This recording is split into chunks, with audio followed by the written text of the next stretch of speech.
Ladies and gentlemen, now it's all gone a little bit mad. I did not expect to get the kind of reaction that was sparked from the last video we uploaded, talking about just my boredom with Marvel Contest of Champions, how I was just so sick and tired of the Alliance Quest Alliance War grind, and also how I just not been having fun with a lot of the Act 6 content. Just a major disappointment, and it was just crazy to see the amount of people just pile on with very similar thoughts and concerns, because, you know, before I recorded that, there were a few people kind of expressing various concerns here and there, especially with the Act 7 beta, but I didn't know there was this much kind of built up frustration in the community, and it just feels like all of it is just being unleashed at the moment. And I think it's a really, really good thing that everybody is kind of coming forward, doing their videos, talking about, you know, what they like, what they don't like, where they feel the game should be at the moment.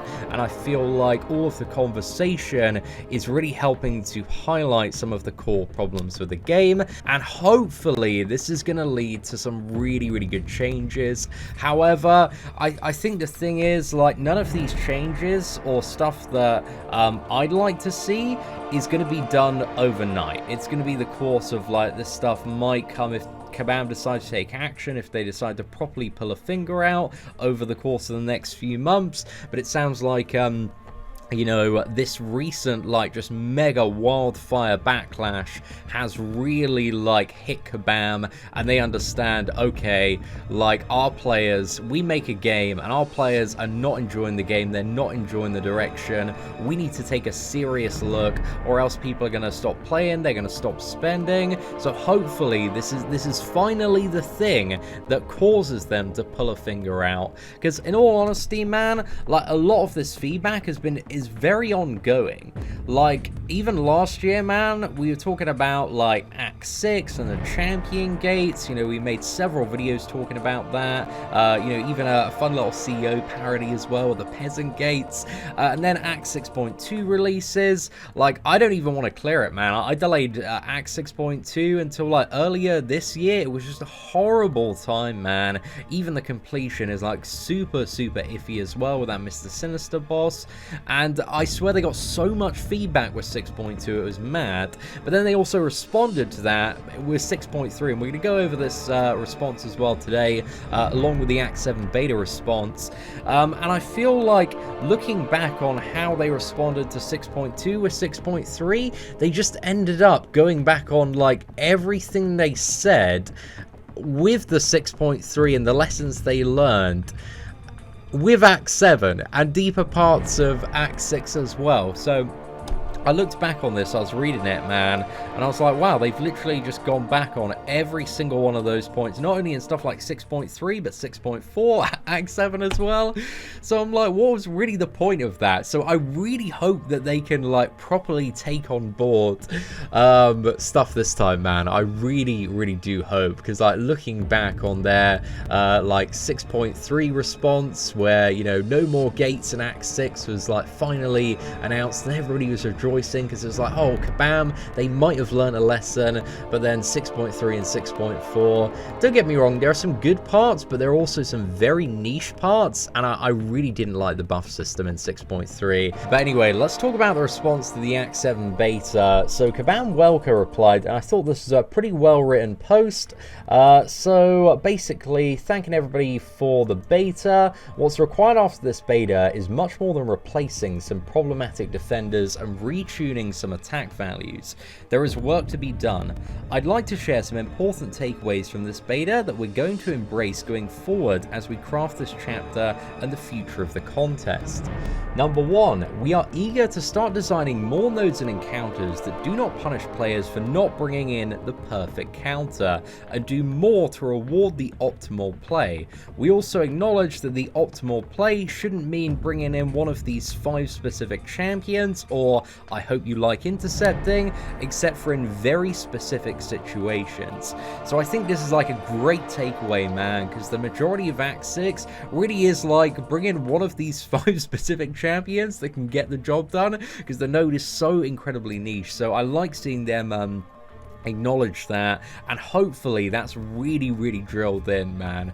Fingers crossed as well. And yeah, I don't mind like intercepting as well in certain scenarios, but if it's just like everywhere, if unblockable is a very common thing, then it just gets like very old, very tedious very quickly. And I think one of the things that makes like intercepting heavy scenarios so what is it, scary in Act 6 as well, is just a crazy amount of attack. Like if you make a single mistake, you take a combo, you're dead, and then you have to use a revive, like chuck another 40 units, and it just doesn't feel gratifying there at all. Or, you know, the solution is use Ghost if you don't like intercepting, which is, you know, the majority of like Act 6. I would say a good portion of Act 6, about 80% of it, at least for me, was using Ghost to get through those encounters and scenarios, just because, you know, phasing is like built-in intercepting, man. It's just so good. So they want to use more positive feedback loops, like buffs that deliver on satisfying damage spikes when using the right moves, and they also want to be more forgiving and informative in less commonly used negative feedback loops. So they give the example of like the combo of spiked armor with the dulled node. So spiked armor, I think, is when you crit and you take damage, and dulled like reduces your chance to crit there. Again, that doesn't really sound like awfully exciting, but yeah, like it's better than most of the stuff out there, but it's just an example, man, of a negative feedback loop there. So yeah, it looks like there are some good takeaways from the first point. Also, the second point is they're going to be more mindful and also deliberate with our counterplay and encounter design. Even the most enjoyable buff node combinations can be utterly ruined with the wrong defender. Even then, viable champion use is more complex than do they have access to a certain buff, or how consistently can they apply a certain debuff. Attack and health values are an integral axis of design that should be deliberately examined and set, rather than tuned based on legacy or perceived necessary challenge. I think a huge part as well, and I hope this point kind of addresses it, is that attack values, they shouldn't be ridiculous. Some of the most enjoyable stuff like the Abyss, the Grandmaster fight, some of the lower stuff in the game, it's fun because even if you do make like a little bit of a mistake, you still have that feeling of like you're in a fight and you can fight back, you can claw the fight back. Whereas Act 6 and the attack values in Act 7, it's like you make one little mistake and it's like boom, another 40% revive, another 40 units straight in the bin. So I want that feeling of more like, you know, a fighting game, and you're actively fighting, then you have to play perfectly, and if you make one tiny little mistake, you're dead game. But I think as well, this point kind of goes on to acknowledge like all of the niche stuff they've made in Act 6 and Act 7, and like one of the perfect examples is this energy adoption diss track Rogue. So this fight's really annoying because she can only take damage when she has 3 debuffs on her, and if you know Rogue, you know she has like almost a 70% reduction in debuff duration, and also you need a champion that's friggin' like cold snap immune as well, and on top of that there's bubble shield just for a little bit of fun and crazy attack values. So yeah, this fight is just really annoying, really niche, and just a massive pain. And there are more out there like her. I think there's like a Do You Bleed Rogue and also Do You Bleed Emma Frost in the champion chapter, but there are all sorts of terrible fights, man. It's not hard to find like an example of a bad fight or just a really niche fight in Act 6. So yeah, hopefully they're more aware of those fights that are kind of just frustrating, they're niche, they're just unenjoyable. So hopefully point number 2 goes on to kind of address that. And then point number 3 is you have invested or want to invest in more than just god tier or beyond god tier champions. While we can't promise story content that will give you a reason to dust off your 2 stars or a better reason to chase that X-Force Deadpool, we know that it gets stale using the same 3 to 5 answers for everything. And I think like in the Act 7 beta, man, like some people have been like, oh, you know, I'm just using Ghost and Quake for everything, and it's absolutely fine. But that's the thing, man, is just like Ghost and Quake, you know, they're pretty much the answers to the majority of stuff in Act 6 100%, and there are 170 characters in this game. Like, we really need to broaden the characters that we're using, the characters that we're after, in order just to make it a bit more fun, because I'm so bored of playing Ghost after 100% Act 6. And Quake, I find just personally, I know some people love her, but I find you know, just really boring to play. It's just like hold heavy in the corner, spam dash back, win the game. You know, it's not like a really interesting rotation. I know some Quake, you know, fanboys out there be like, I love Quake, I use her for everything, but I personally find her boring. I want to be fighting, I want to be hitting the opponent, I want to be firing off special attacks. I don't want to be just like spamming dodge in the corner and holding heavy. It's just not fun for me personally. I want to use all sorts of weird champions. I want to dust off like my Mojo, bring in my Silver Surfer, like the new Black Widow. I love playing her as well. She's really, really enjoyable. But there's all sorts of crazy champions that I can't even do gameplay or proper gameplay videos on when it comes to Act 6, because I need to go to like Act 5 to get like, you know, full paths where there's just like no BS. I can do some really simple stuff when it comes to gameplay in Act 6, but like that's why there's just so few Act 6 gameplay videos, because it's so niche, man. I can barely bring in like any champions and actually make them work. So yeah, I'm glad they acknowledge that, you know, a lot of the content is using like the same 3 to 5 answers for everything, and they want to do a better job designing content so that players are able to take in the best champions they have on hand and feel like they still stand a solid chance while still maintaining that RPG knowledge and skill are an important factor. We respect the investments that players have made into their robots and their bleed champions and their buff-centric cosmic champions, and don't want them to feel like a waste of resources, so they're going to revisit old designs and come up with new ways to reuse them in future content that adds value to the solutions that you all found for the first time you overcame them. So it's kind of more about that thing of like rewarding certain mechanics even further instead of kind of forcing characters into like a very niche criteria to actually deal damage or actually do the fights, which is exactly the direction that they need to go in. Like, you should be able to bring in like most characters to like a matchup where they're really good and viable for and at least stand a chance, but I think with like every single different chapter and quest there should be stuff that is like, okay, if you use like this kind of champion or have like this amount of buffs or this certain debuff, you get like a massive bonus, and thus like it's even better to use that character over a character that would usually be like your solid go-to counter. But if you still want to use your solid go-to counter, you can do. It's just stuff to kind of spice it up so that there are options there available. There's kind of a wide variety of stuff that you can use, and it's not the same like 3 to 5 answers for everything as they do state. So yeah, again, this is like a big project for them, and I'm glad they've woken up and kind of understand this as well. So they say, you know, there's a lot more than that as well, but they're still poring over the awesome mounting of feedback that they've been getting, and obviously there's a lot of information to absorb and a lot of work to be done, so we're not going to hear back from them for a while on this, because, you know, I understand they didn't really want to rush into anything, so they're going to take a step back. I assume like Act 7 is going to be delayed, and I think that is a really, really good thing for the game as a whole. And also he does state in this post as well, this is just directly related to Act 7, this isn't the rest of the game, and Kabam might post it on the forums that they're having kind of a lot of chats, and they've been having a lot of chats about kind of the game moving forward and just this massive backlash, this massive explosion in the community at the moment. So we're going to see some sort of like state of the game stuff to come in the coming days or weeks. Again, there isn't an exact timeline, but I think Kabam Mike said he had it planned, the roadmap in a couple of weeks time. However, they're looking at moving that forward.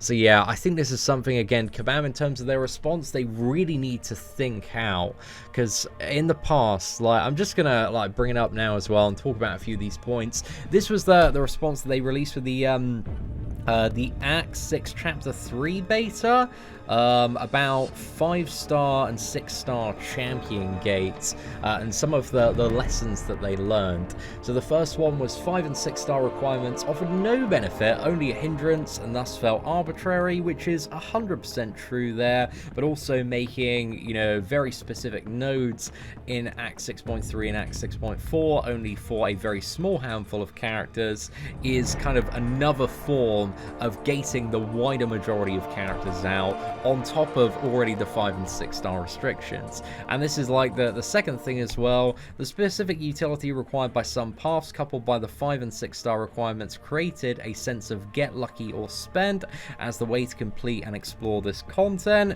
So again, this is kind of like even further reinforced. If we have a look at stuff like like Act 6 Chapter 4 as well. There is some really niche stuff, man. Like Act 6 Chapter 4, it has its good parts, the Grandmaster. A lot of the bosses, aside from Darkhawk, like, ain't too bad as well.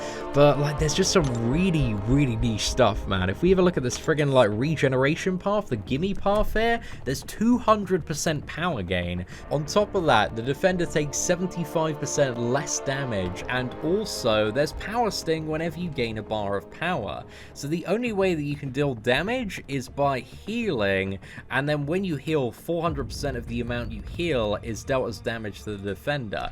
So like the best character for this node is Blade, and it's just like hold block. It's really tedious, it's really boring. This is one of my least favorite paths in 6.4, and literally kind of Blade really is like the only good counter. Like there are some regeneration champions that kind of like okay, like King Groot, but the only way you deal meaningful damage, and really it isn't that meaningful, man, is via regenerating. This is just a horrible path. It's so incredibly niche as well.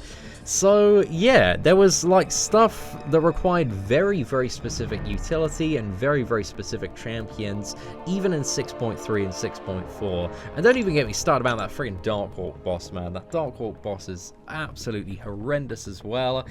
So also the Ranger utility needed created a sense that unless you had every champion at a very high level, this content was out of reach. But again, the Ranger utility in Act 6.3 and 6.4 reinforces that as well. There was so much utility, so many counters that you need for all sorts of stuff, unless you just want to revive up and just constantly spend units smashing into a really unfun wall. So they just made it's so niche, so they haven't learned like anything that they said they learned when the 6.3 beta went live for the end result of 6.3 and 6.4. And then finally, the last one is there are too many paths, meaning final bosses who are extremely challenging must be beaten 10 times. This demotivated many from fully exploring quests. And if we have a look at the Act 7 beta, bro, like, I'm just saying, bro, you open it up, they're like, okay, well, guys, we've learned 10 paths is too much. What's that? 9 paths straight in there. I get that, like, the Act 7 beta is, like, a little bit shorter as well. But again, they've apparently learned the lesson that people don't like doing the same quest and fighting the same boss 10 times. Yet they haven't learned that lesson because they did it in the Act 7 beta as well. Like, anything over 6 paths just feels so tedious when it comes to 100% exploration. I get that Act 7, this initial concept, was meant to be a shorter one with only 3 quests, but still, like, I open a quest, I see 9 paths, I'm like, I just don't want to fight the same boss like 9 times in a row. It's just so boring, man.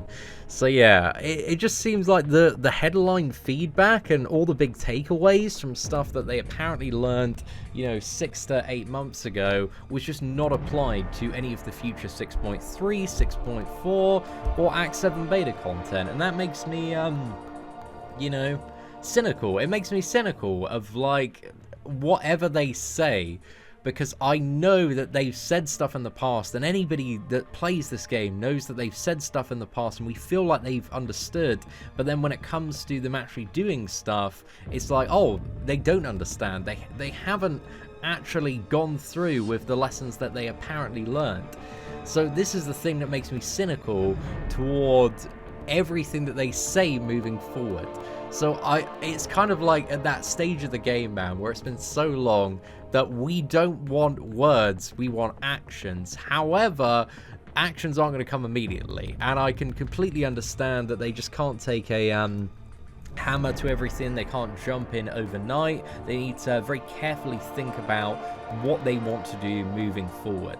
But I think they need to set out a very clear plan with their roadmap of, you know, some of the core lessons that they've learned and exactly what they're going to do to address that stuff. But overall, I like this post, but also I'm cynical toward this post as well. It was a good post. Hopefully, they have actually learned these lessons now, and that we can finally break this cycle and just move forward with the game, and Kabam can focus on making the game enjoyable and not very restrictive and niche, except in in very specific scenarios where it is relevant to a very high tier challenge. But my personal opinion is that story content, the act content, it should just be really fun. Like, it should just be a time where you can just bring in all sorts of characters and just have an absolute blast. And I feel like for a lot of the story content, man, especially in today's state of the game, you can really do that, especially in Act 3, Act 4, you can just use whatever. Majority of Act 5 stuff as well, you can just use whatever, providing you are a skilled player. Granted, there are a few, you know, annoying fights in Act 5. The Collector is horrifically awful still, but there's just a lot of fun that you can have as a, progressing player doing 100% Act 5 using a wide variety of your roster. So yeah, I hope that they've learned a lot of good stuff moving forward. I look forward to seeing some great changes in the future, but I also think, like, personally, it's very important for Kabam to go back and just massacre out Act 6. I think it's really important just to get rid of so many nodes in Act 6. Honestly, give me the delete node button on Act 6 and an afternoon, and I would have an absolute field day making it a much more enjoyable piece of content. But I really hope that moving forward, one of the announcements we're going to see is kind of a Act 4 12.0 style revamp of Act 6, where they go through and they're like, okay, we made all these you know, terrible nodes, terrible fights. We're just going to delete, like, a long list of stuff. That is my dream for Act 6 at the moment, or else it's always going to be this bit of content that just gets less and less rewarding over time, and it's just like a massive turn-off for so many players to get through. I think it's going to be a real stopping point for a lot of people, and it already has been, like, a really big stopping point for a lot of people. I know so many people that have got Cavalier and then quit the game, or, like, got to the champion fight or missed the Sinister, and we're like, nah, I'm out of this, man. Or like 6.4 Darkhawk and just been like, dude, screw this game, man. The design is absolutely horrible. So there are so many pain points in Act 6. It's crazy, like, the job that they're going to have to do to bring that to an enjoyable piece of content if they want to undertake it.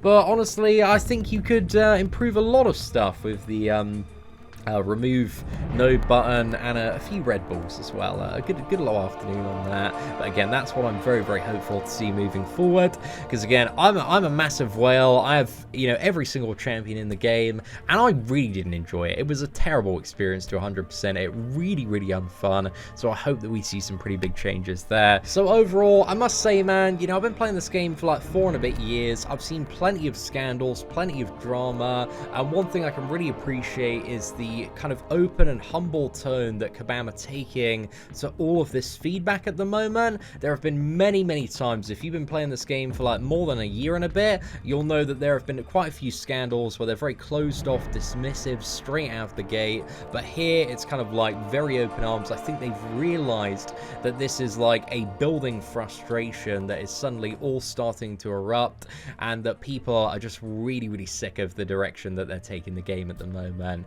But I think more than ever, we need Kabam to lay out a plan and start kind of taking actions that are going to improve the game for the longer term. Like, that's what a lot of players want to see, because, you know, if you've been around forever like me, you know, you've read like a lot of this stuff before. Like, that 6.3 post is a classic example, but what people really want to see, what the cynics like myself want to see, is some meaningful change coming in the next few months of the game.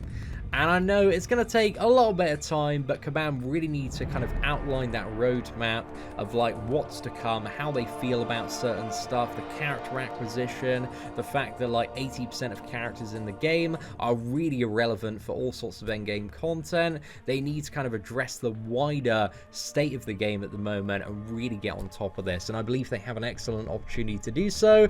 So yeah, the ball's in their court for now, but I appreciate this response by Kabam Welker. Hopefully these points are fully understood by the team, and hopefully they are not going to make the same mistakes of Act 6, and also the same mistakes of saying they've learned these lessons, but then not actually learning these lessons. But anyway, ladies and gentlemen, hopefully you did enjoy today's video, and if you did, please do smash that like button. That'd be greatly appreciated. Aside from that, thank you very much for watching. Take care, and I hope that you have an absolutely fantastic day.